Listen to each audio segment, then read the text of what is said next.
வணக்கம், நான் உங்கள் chef Deena. Welcome back to chef Deena's kitchen. எல்லாரும் எப்படி இருக்கீங்க? நல்லா இருக்கீங்களா? இன்னைக்கு நம்ம கிச்சனில் பார்க்க போகிற ரெசிபி என்ன? ஏலா அப்பம்.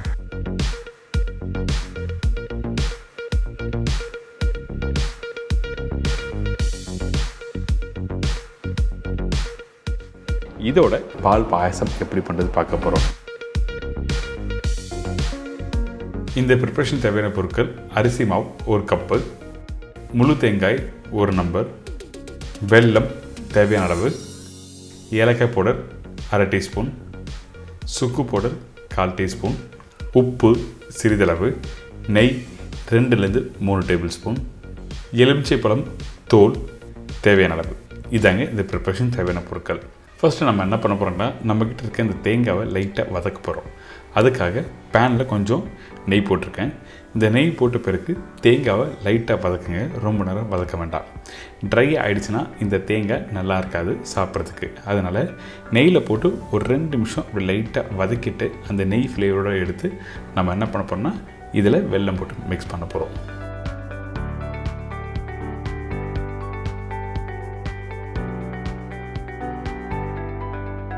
பார்த்திங்கன்னா தேங்காவை இந்த மாதிரி வதக்கிடணும்.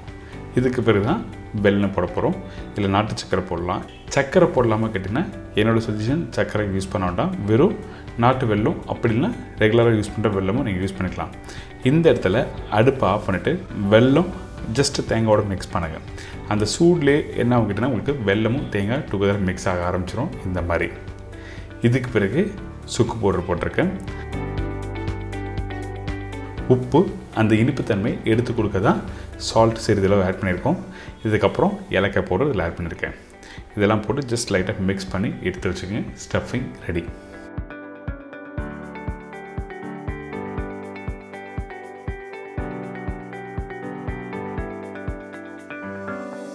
பார்த்தீங்களா, இப்போ இந்த ஸ்டஃபிங் ரெடி ஆகிடுச்சு. இதுக்கப்புறம் அரிசி மாவை வச்சு நம்ம மாவை மிக்ஸ் பண்ணி நம்ம பேடை ரெடி பண்ண போகிறோம்.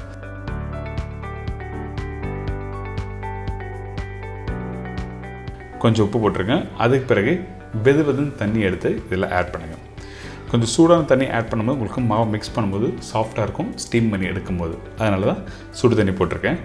இந்த தண்ணி எந்த அளவுக்கு இருக்குன்னு கேட்டிங்கன்னா, நம்ம நார்மலாக வீட்டில் கொழுக்கட்டை பண்ணுவீங்கள, தண்ணி எந்த அளவுக்கு ஆட் பண்ணுவீங்கள அந்த அளவுக்கு நீங்கள் கரெக்டாக தண்ணி ஆட் பண்ணி மாவு மிக்ஸ் பண்ணுறேங்க.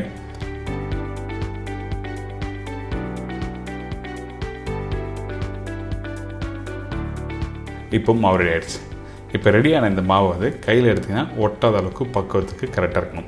எப்படி கொழுக்கட்டை பண்ணுவீங்களோ அதே மாதிரி தான், ரொம்ப காம்ப்ளிகேட் பண்ணுற மாதிரிலாம் இல்லை.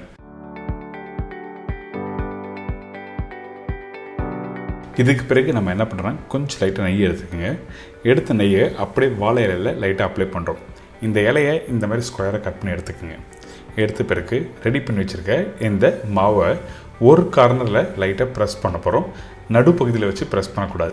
ஏன் கேட்டால் நம்ம ஃபோல்ட் பண்ணும்போது உங்களுக்கு கரெக்டாக வராது. அதனால தான் ஒரு சைடாக வச்சுட்டு 2 விரல் வச்சு நீங்கள் ப்ரெஸ் பண்ணுங்கள். இந்த மாதிரி ஒரு விரல் அப்படின்னா 2 விரல் வச்சு ப்ரெஸ் பண்ணோம், கரெக்டாக உங்களுக்கு மாவு ஈவன் ஷேப்பில் வந்துடும். பர்டிகுலராக இந்த ப்ரிப்பரேஷனுக்கு அந்த மாவு ரொம்ப திக்காக இருக்கக்கூடாது. அப்படி இருந்தால் ஸ்டீம் பண்ணி எடுக்கும்போது சாப்பிடும்போது நல்லா இருக்காது. அதனால தான் மெலிசாக ரோல் பண்ணிவிட்டு தேவையான அளவுக்கு ஸ்டஃபிங் உள்ள வச்சுருக்கோம்.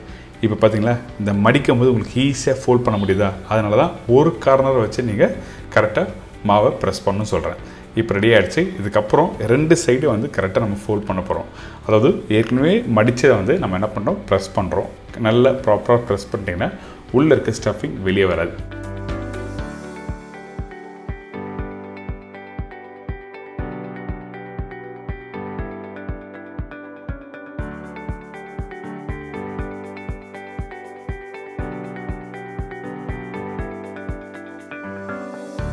இப்போ ரெடி ஆகிடுச்சு. இதுதான் இலை அப்பம்.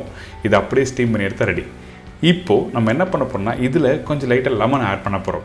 அந்த லெமன் குக் பண்ணும்போது நீங்கள் யூஸ் பண்ணிங்கன்னா, அதாவது தேங்காயும் வெல்லமும் மிக்ஸ் பண்ணும்போது அந்த இடத்துல லெமன் போட்டிங்கன்னா, பேனில் இருக்கும்போது போட்டிங்கன்னா கண்டிப்பாக கசப்பு தன்மை வந்துடும். அதனால் இந்த மாதிரி ஸ்டஃபிங் ரெடி பண்ணி முடித்த பிறகு சூடு ஆறின பிறகு லெமனை கிரேட் பண்ணி போடுங்க. தோலை திருவும் போது அந்த எலுமிச்சை பழத்தை ரொம்ப அழுத்தி நீங்கள் திருவ வேண்டாம். மெதுவாக நீங்கள் திருவினா மேலோட்டமாக இருக்க அந்த தோல் இதில் விழ ஆரம்பிச்சிடும். இப்போது நம்ம என்ன பண்ண போகிறோம்னா, இந்த ஸ்டஃபிங்கை நம்ம ஏற்கனவே பண்ணோம் பார்த்தீங்களா, அதே மாதிரி ஸ்டஃபிங் வச்சு நம்ம ரோல் பண்ண போகிறோம். நான் திருப்பியும் சொல்கிறேன், இந்த மாவு நீங்கள் கரெக்டாக இலையில் வைக்கும்போது ஒரு கார்னர் வைக்கணும். அதே டைமில் ஒரு விரல் இல்லை 2 விரல் வச்சு லைட்டாக ப்ரெஸ் பண்ணால் ஈவனாக வந்துடும். ரொம்ப திக்காக இருக்கக்கூடாது.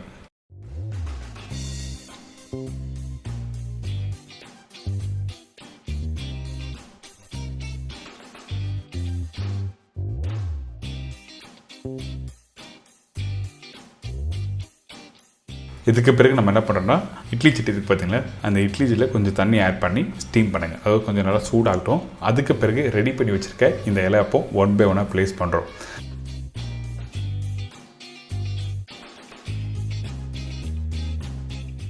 வச்ச பிறகு கரெக்டாக ஒரு 8லேருந்து ஒரு 10 நிமிஷம் நீங்கள் டைம் விட்டிங்கன்னா கரெக்டாக நல்லா வெந்து கரெக்டாக சூப்பராக வந்திருக்கும்.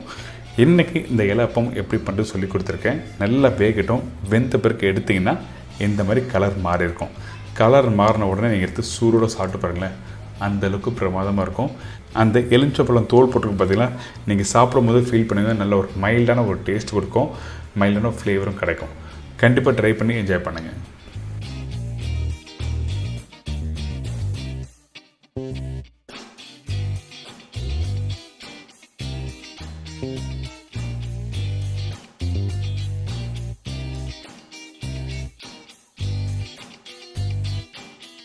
இந்த பால் பாயசத்துக்கு தேவையான பொருட்கள் பார்த்தலாமா? இந்த பால் பாயசத்துக்கு தேவையான பொருட்கள்: ஜவ்வரிசி 50 கிராம், பால் 1 லிட்டர், கண்டென்ஸ்ட் மில்க் 1 கப்பு அதாவது 200 கிராம், சர்க்கரை 1 டேபிள் ஸ்பூன், ஏலக்காய் பவுடர் சிறிதளவு, குங்குமப்பூ தேவையான அளவு, முந்திரி பருப்பு 10லேருந்து 15 நம்பர், காய்ந்த திராட்சை 10 நம்பர், நெய் 1 டேபிள் ஸ்பூன். இதாங்க இந்த ரெசிபிக்கு தேவையான பொருட்கள். ஃபஸ்ட்டு ஜவ்வரிசியை நம்ம என்ன பண்ணுறோன்னா தண்ணியில் ஊற வைக்க போகிறோம். நார்மலாக நானே சொல்லியிருக்கேன், ஜவ்வரிசி வந்து டேரெக்டாக பாலில் போட்டு குக் பண்ணும்போது இன்னும் டேஸ்ட் நல்லாயிருக்கும். ஆனால் இன்றைக்கி நம்ம சீக்கிரமாக நல்லா க்ரீமியான டேஸ்ட்டில் நம்ம எப்படி ஜவ்வரிசி பாயசம் பண்ணுறது சொல்லி பார்க்க போகிறோம். அதனால் இந்த ஜவ்வரிசி நம்ம என்ன பண்ணுறோன்னா டேரெக்டாக ஒரு பவுலில் போட்டு தண்ணி ஊற்றி ஊற வைக்கிறோம். ஊற வைக்கிற நேரம் என்ன கேட்டிங்கன்னா 1லேருந்து 1.5 மணி நேரம் நல்லா ஊறிச்சுன்னா சீக்கிரமாக வெந்துடும். அதுக்கு பிறகு எடுத்து பார்த்தீங்கன்னா இந்த மாதிரி நல்லா ஊறி இருக்கும். இந்த ஊறின ஜவ்வரிசி கையில் எடுத்து பார்த்தீங்கன்னா கொஞ்சம் லைட்டாக மேஷ் ஆகிற மாதிரி இருக்கும். ஆனால் மேஷ் ஆகாது, கொஞ்சம் பொடிசாக தூளாகிற மாதிரி இருக்கும். சரிங்களா? இதுக்கு பிறகு நம்ம என்ன பண்ணுறோம், அந்த ஊறின ஜவ்வரிசியை ஃபில்டர் பண்ண ஆரம்பிக்கிறோம். அதாவது ஸ்டெயின் பண்ண ஆரம்பிக்கிறோம். தண்ணி தனியாக எடுத்துருங்க. அதுக்கு பிறகு இந்த ஜவ்வரிசி தனியாக எடுத்து வச்சுருங்க. இந்த மாதிரி பண்ணும்போது சீக்கிரமாக வீட்டில் ஜவ்வரிசியும் சீக்கிரம் வெந்துடும், அந்த பாலோடு சேர்த்து குக் பண்ணும்போது. அதனால் இப்போது இந்த மாதிரி ஊற வச்சு எடுத்து வச்சுருங்க. இதுக்கு பிறகு ஒரு பவுலில் மாற்றி வச்சுருக்கேன். இதுக்கப்புறம் நம்ம என்ன பண்ணுறோம், பால் எப்போவுமே இந்த மாதிரி பாயசம் பண்ணும்போது திக்கான பால் யூஸ் பண்ணுங்கள். அதாவது ஃபுல் ஃபேட் மில்க் யூஸ் பண்ணும்போது உங்களுக்கு சீக்கிரமாக குக் பண்ணும்போது உங்களுக்கு திக் ஆகும். அந்த ஒரு காரணத்துக்காக யூஸ் பண்ணுறோம். இந்த பால் ஊற்றின பிறகு நம்ம என்ன பண்ணுறோன்னா, நிறைய பேர் வந்து வீட்டில் மிக்ஸ் பண்ண மாட்டாங்க. அப்படி மிக்ஸ் பண்ணாமல் இருந்தால் கண்டிப்பாக அடிப்பிடிக்கும். நீங்கள் பால் ஃபஸ்ட்டு வந்து ஒரு கொதி, அதாவது பாய்லர் வரைக்கும் நல்லா மிக்ஸ் பண்ணிகிட்டே இருக்கணும். அப்போ தான் உங்களுக்கு வந்து அடிப்பிடிக்காமல் இருக்கும். இது ஒரு சின்ன டிப்ஸு உங்களுக்கு கொடுத்துருக்கேன், கண்டிப்பாக ட்ரை பண்ணி பாருங்கள்.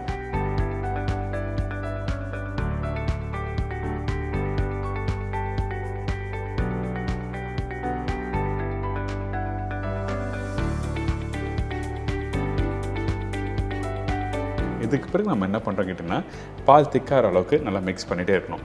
அதே டைமில் முக்கியமாக இன்னொரு விஷயம் பார்க்க வேண்டியது என்ன கேட்டிங்கன்னா, இந்த ஆடை இந்த சைடில் பாத்திரத்தில் ஒட்ட ஆரம்பிக்கும். இந்த மாதிரி ஒட்டும் போது நீங்கள் நல்லா ஸ்க்ரப் பண்ணி எடுத்துருங்க. பாலோடு சேர்த்து சாப்பிடும்போது நல்லாயிருக்கும், திக்காக இருக்கும். அதான் விஷயம், வேறு எதுவுமே இல்லை.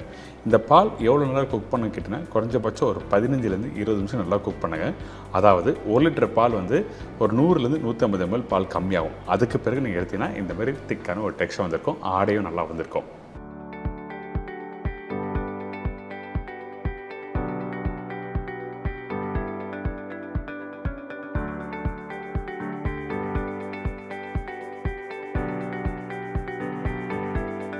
இதுக்கு பிறகு நம்ம என்ன பண்ணுறோம்னா, ஊற வச்ச ஜவ்வரிசி இந்த இடத்துல போடுறோம். இந்த ஜவ்வரிசி நீங்கள் போட்ட உடனே அதிகபட்சம் ஒரு 5லேருந்து 6 நிமிஷத்தில் நல்லா வெந்துடும். அதுக்கு பிறகு நீங்கள் சர்க்கரைலாம் போட்டுடலாம். சர்க்கரை எடுத்த உடனே நீங்கள் யூஸ் பண்ணக்கூடாது. ஏங்கிட்டனா ஜவ்வரிசி வெந்த பிறகு தான் சர்க்கரை போடணும். அது மட்டும் இல்லாமல் அந்த டெக்ஸ்சர் கொடுக்காது. அந்த ஒரு காரணத்துக்காக மட்டும்தான் இந்த மாதிரி பண்ணுறோம்.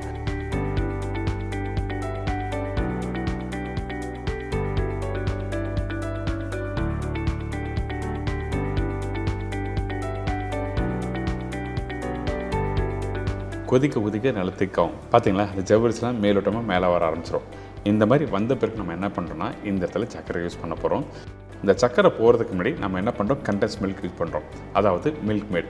எதுக்காக இந்த மில்க் மேட் இந்த இடத்துல யூஸ் பண்ண கேட்டால் அந்த ரிச்னஸ் கொடுக்க மட்டும்தான் யூஸ் பண்ணுறோம். எங்கள் வீட்டில் மில்க் மேட் இல்லை, அதனால் சக்கரை போட்டு யூஸ் பண்ண முடியாது அப்படின்னு சொல்லி கேட்டிங்கன்னா கண்டிப்பாக யூஸ் பண்ணலாம், ஒன்றும் தவறு எதுவும் இல்லை. அந்த ரிச்னஸ் கொடுக்க மட்டும்தான் இந்த மில்க் மேட் யூஸ் பண்ணியிருக்கோம். இப்போ இந்த சர்க்கரையும் 1 டேபிள் ஸ்பூன், 200 கிராம் மில்க் மேடுக்கு 1 டேபிள் ஸ்பூன் போதும். இதுக்கு பிறகு ஏலக்காய் பவுடர்,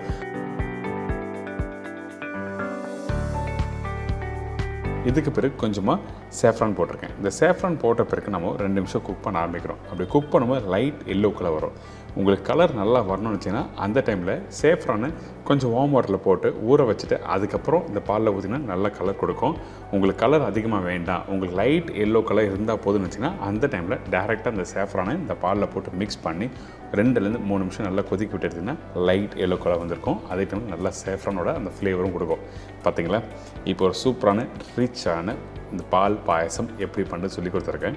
அதே டைமில் ஜவ்வரிசி சீக்கிரமாக எப்படி வேகுது சொல்லி உங்களுக்கு புரிஞ்சிருக்கும். இதுக்கப்புறம் இந்த பால் பாயசம் பண்ணி முடித்த பிறகு தாளிப்பு ரொம்ப முக்கியம். அதாவது இந்த தாளிப்பு போடும்போது நெய் அதிகமாக போடக்கூடாது. அதிகபட்சம் ஒரு 1 டேபிள் ஸ்பூன்லேருந்து 1 டேபிள் ஸ்பூன் நெய் போடலாம். இந்த நெய் போட்ட பிறகு முந்திரி பருப்பு கொஞ்சம் கலர் மாறும்.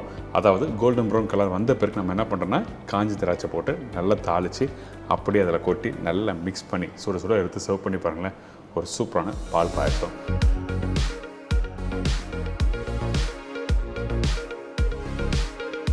பாயாசம் நிறைய விதமாக பண்ணலாம், ஆனால் இந்த மாதிரி திக்காக பாயாசம் பண்ணி நீங்கள் சாப்பிட்டு பாருங்களேன், சூப்பராக இருக்கும். அது மட்டும் இல்லைங்க, நீங்கள் வீட்டில் வாழை இலையில் நீங்கள் சாப்பாடு போட்டு சாப்பிட்டு முடித்த பிறகு அதே இலையில் இந்த பாயசத்தை ஊற்றி நல்லா மிக்ஸ் பண்ணி சாப்பிட்டு பார்த்தீங்கன்னா அது ஒரு டேஸ்ட்டு. நிறைய பேர் பால் பாயசம் என்ன பண்ணுவாங்கன்னா ஒரு டம்ளர் தான் குடிப்பாங்க. அப்படி குடிக்காமல் அந்த இலையிலே ஊற்றி சாப்பிடும்போது ஒரு தனி டேஸ்ட்டு, தனி சுகம்.